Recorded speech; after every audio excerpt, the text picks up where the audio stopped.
and welcome to the game show, Who is a Competent Neuro Nurse? Today's episode is focusing on stroke and Alzheimer's. I am your host, Nancy Neuro. You are well aware we today are playing for a brand new stethoscope. Woo! Nice. So good luck to both of you. I will ask the questions. If you think you know the answer, please push your buttons and tell us the answer. Now let's get started. Question number 1. There are two major categories of stroke. In the first, vascular occlusion and hypoperfusion occur. In the second, there is extravasation of blood into the brain or subarachnoid space. Can you name the two types of stroke? Marissa. The first is ischemic stroke, and the second is a hemorrhagic stroke. Excellent. Very, very good. 1 point for you. Nice. Question number 2. What are the 5 different types of ischemic stroke? Sarah. Yes, that would be 1, the large artery thrombotic stroke, which is caused by atherosclerotic plague, and second, small penetrating artery, and third would be cardiogenic embolic, and cryptogenic, which is no known of cause, and other from other causes. Excellent. Very good. 2 points for you for that one. Okay, number 3. Numbness or weakness of the face, arm, or leg, especially on one side of the body, are the main presenting symptoms of what type of stroke? Marissa. Ischemic. Very good. Yes, yes. 2 points for you. Keep going. Question number 4. What are the main presenting symptoms of a hemorrhagic stroke? Sarah. That would be exploding headache and decreased level of consciousness. Very good. Yes. 1 point for you. Question number 5. And this is a 2-part question worth 3 points. First part. About how many neurons are lost per minute when a person is having a stroke that is not treated? Yes, Sarah. A person loses about 1.9 neurons each minute that the stroke is not treated. I'm sorry, 1.9? Million. There you go. 1.9 Very million good. neurons. Very good. Yes.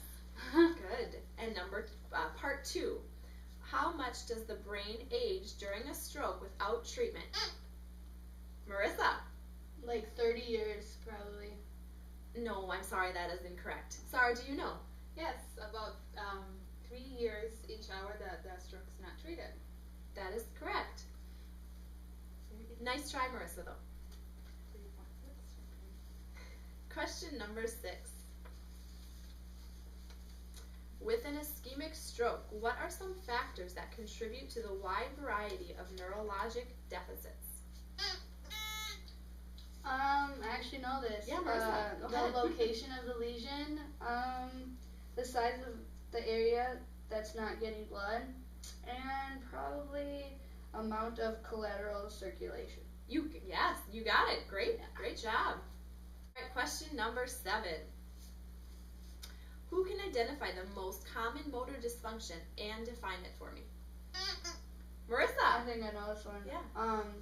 Hemiplegia, which is paralysis on one side or part of one side of the body, and hemiparesis, which is weakness on one side of the body. That is actually correct. Very good. We are up to question number 8. Who can compare left hemispheric strokes to right hemispheric strokes? Marissa? Left are where the left side of the body is affected, and right are where the right side of the body is affected. No, I'm sorry. That was a good guess, but no. Sorry, do you happen to know? Yes, left side of the brain, damage to the left side of the brain affects the right side of the brain, and damage to the right side of the brain affects the left side of the brain. Yep, that is right. Let's move on to question number 9. What are some common language dysfunctions following a stroke? Marissa. Aphasia, which is inability to express oneself or to understand language. Dysarthria, difficulty speaking. And then dysphagia can be expressive aphasia, receptive aphasia, or global aphasia. That is correct. Very good, very good. So it's a close game right now. Marissa, you're doing surprisingly well with 20 points, and Sarah, you have 19, so very good.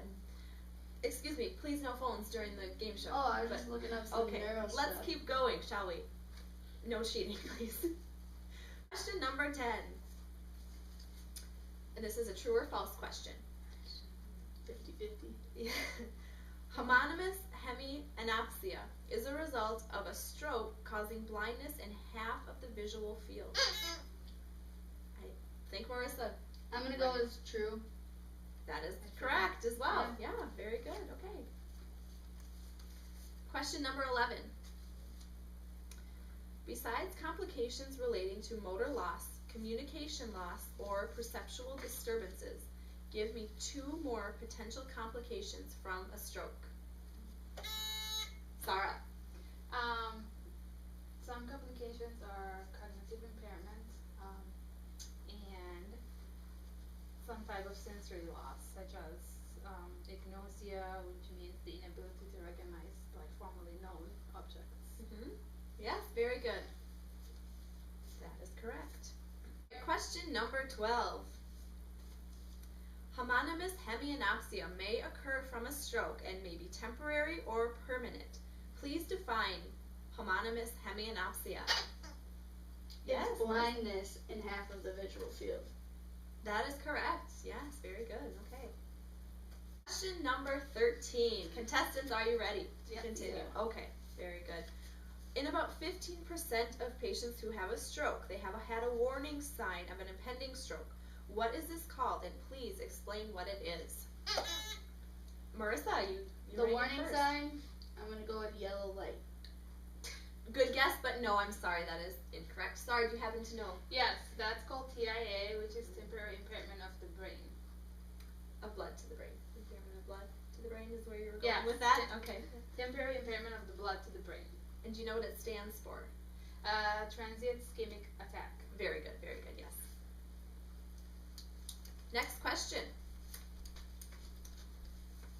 We'll keep on going.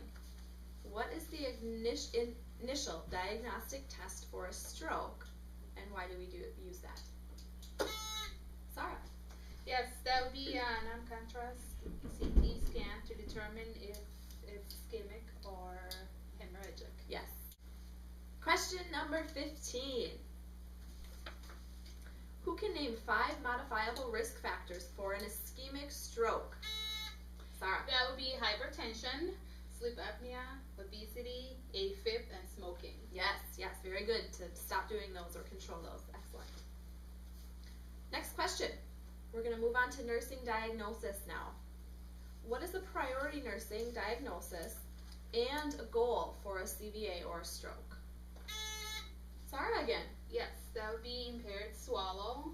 It's probably the most important, and the goal would be to prevent aspiration. Excellent. Very good. Very important. Next question. Give me another nursing diagnosis and 2 goals for a CVA. Marissa. Yeah. Acute pain, probably. Okay. You could promote comfort with pillows, massages, and manage pain to a tolerable level. Yes, that is correct. Okay. Moving right along. What are 3 interventions for impaired swallowing? Sarah. Okay, after a patient has a stroke, you probably want to do swallow tests before you give them any oral intake, and during feeding, just do small bites and monitor for like signs of aspiration, such as coughing, pocketing food, or nasal regurgitation after they drink something. Very good. Yes. Excellent. Next question. What is a nursing diagnosis and 2 goals for a CVA? I think it Marissa? Yeah. Probably risk for impaired skin integrity. You know, you need to prevent skin breakdown and maintain skin integrity, repositioning, and stuff like that. Great. Excellent. Very, very good. Well, actually, that concludes this round on stroke. So, great job to both contestants.